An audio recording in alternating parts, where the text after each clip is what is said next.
What is up, my friends? Chef Shaun O'Neale here, back to do some more cooking with CookCraft. Today we're going to tackle the holidays. We're going to do an amazing Christmas roast. We're going to pair that up with some beautiful au gratin potatoes and then serve some pancetta green beans on the side. It's the perfect holiday meal for these small gatherings that we're all having, you know, to stay safe in the times that we're living in. So we're gonna go ahead and get started on this. I've already done a couple things. We've got about a 2.5 pound chuck roast here. So we're not doing fancy ingredients, you know, we're trying to save a buck nowadays to get ourselves through the upcoming 3 to 4 months. So we're doing a chuck roast, right? So we're gonna treat it like we were doing a rib roast, like we're doing a nice prime rib. So what I've done is I pulled this out of the fridge about 30 minutes ago, but about 3 hours ago, I salted it down, right? So I want that salt to really penetrate into the meat. What we're gonna do now is just hit it with a little bit more salt, just a little bit on the outside, so when we sear it, you get that salty crunch. We don't need to season it heavily. We're gonna go pretty lightly right now on the salt, and then we're also gonna season it with pepper right now. So you really wanna make sure you get all of the meat, make sure you get the top side as well, this flat piece, because we're gonna sear that also. So you wanna make sure every little bit of the meat has some seasoning touching it. And then once we get this seasoned up, we're just gonna put it down and we're gonna move this off to the side. All right, so now that we've got our meat seasoned up, we can move on to making these creamy, cheesy, magical au gratin potatoes. We've got our 12-inch CookCraft tri-ply casserole skillet set up, and what we're gonna do is we're gonna make a roux. We're gonna make an onion garlicky roux. So the first thing we're gonna do is add 3 tablespoons of butter, and we're gonna add that in over about medium-low heat. We really just want to melt these onions. So once the butter is kind of bubbling and foaming, we'll go ahead and add our onions and we'll cook those until they're translucent. Okay, so I added my onions over medium-low heat. While those guys are working, we can go ahead and start taking care of processing our potatoes. We've just got some russet potatoes, about 2 pounds, you know, give or take. I just kind of eyeballed out what was half of a 5-pound bag, so I could be a little bit off. We're gonna use a Japanese mandolin. This is an incredibly sharp, incredibly dangerous, some would say the most dangerous tool in a professional kitchen.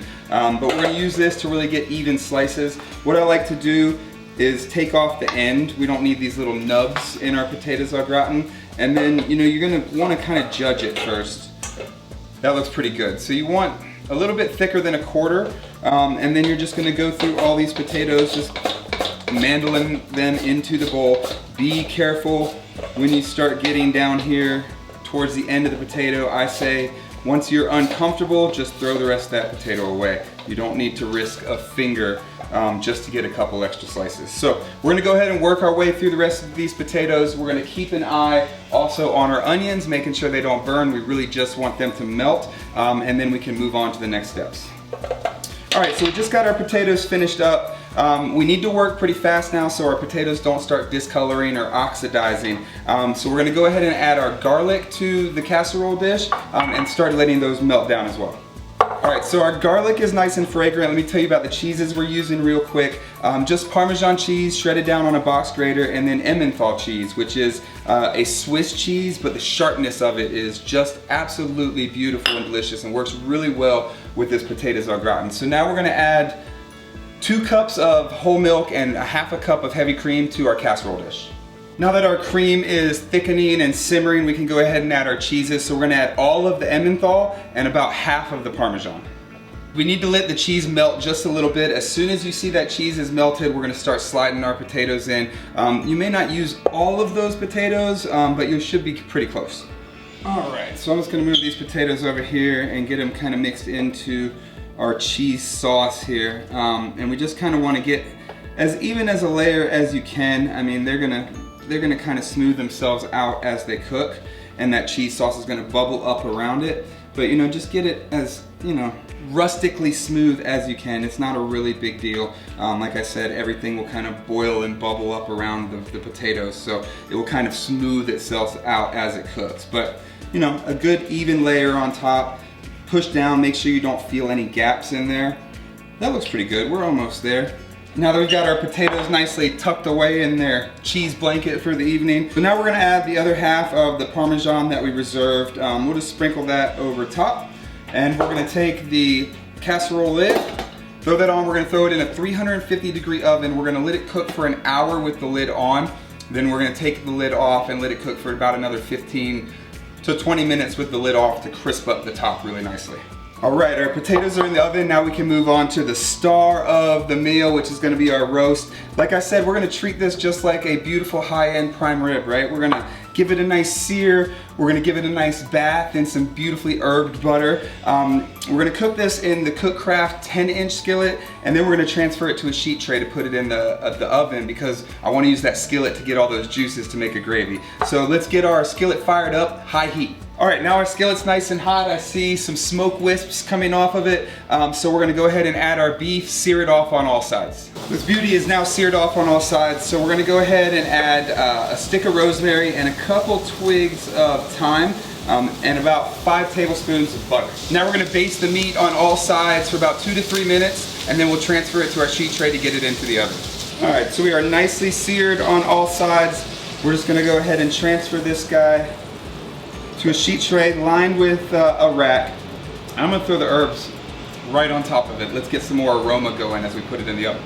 All right, so that's gonna take about an hour, probably around the same time that we take the lid off of the potatoes. We'll be able to kind of be close on our meat, so we might be close to resting it at the same time. So we're gonna start on our gravy, and then we'll move on to our green beans coming up.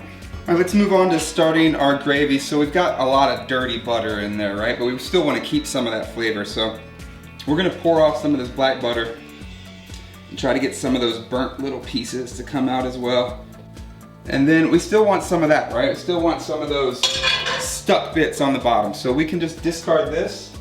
And we're gonna add another about 2 tablespoons of fresh butter to our skillet. We're gonna set that to about medium heat. All right, so let's let this butter melt and then we can start building our gravy. All right, so now to our butter, we're gonna add a half an onion and let that cook till translucent. Onions look nice and translucent. They're starting to melt into the butter. So now we're gonna make a roux for our gravy. So here we've got about 3 tablespoons of flour. We're just gonna add that into the skillet. Once you get your flour in there, give it a nice stir, make sure everything's fully incorporated. It's gonna look messy, it's gonna look ugly, but that's basically that flour cooking off the raw flavor, right? So let it cook for about a minute, 2 minutes, stirring pretty often. Our roux onion mix is pretty well good to go, so we're gonna add about 2 to 2.5 cups of beef stock. And then of course, as always, you wanna season with a little bit of salt and pepper.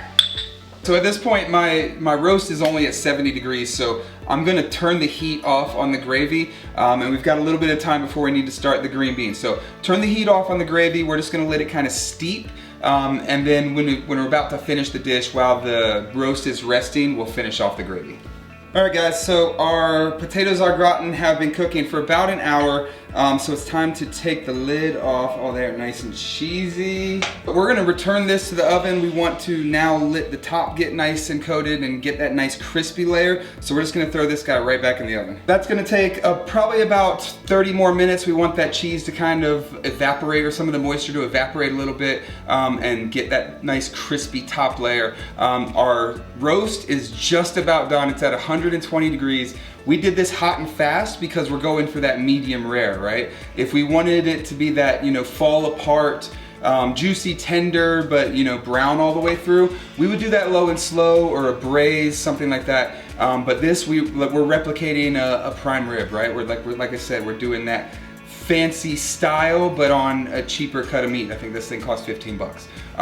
So we're doing it hot and fast. We're looking for medium rare. We're almost there, probably about another 5 minutes. We'll pull it out and rest it. So our roast has reached an internal temperature of 126 degrees. Obviously the carryover cooking is going to continue that, and it should get up to about 129, 130, and that should be a beautiful medium rare.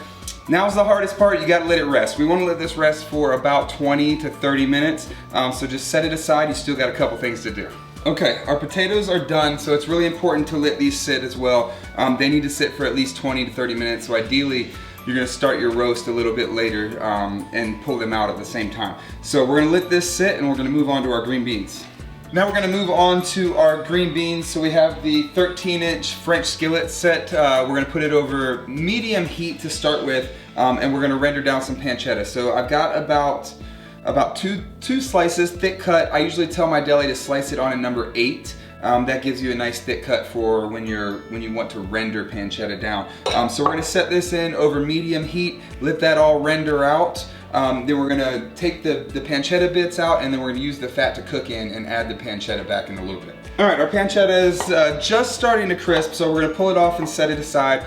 Turn the heat up to medium on the 13-inch French skillet to get that pancetta fat a little bit hotter. That's what we're gonna cook our green beans in. We're gonna season them with salt and pepper, cook them until they've got a nice little caramelization, a little bit of browning on them, and then we're gonna deglaze the pan with some sherry vinegar. This is some Pedro Jimenez sherry vinegar, so really good quality sherry vinegar, which is gonna bring in a little bit of acidity and a little more flavor.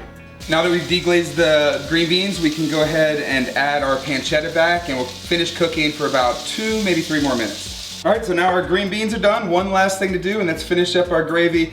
So it should have thickened while it's sitting there, so we're gonna add about 1/2 cup of water just to kind of loosen it up a little bit.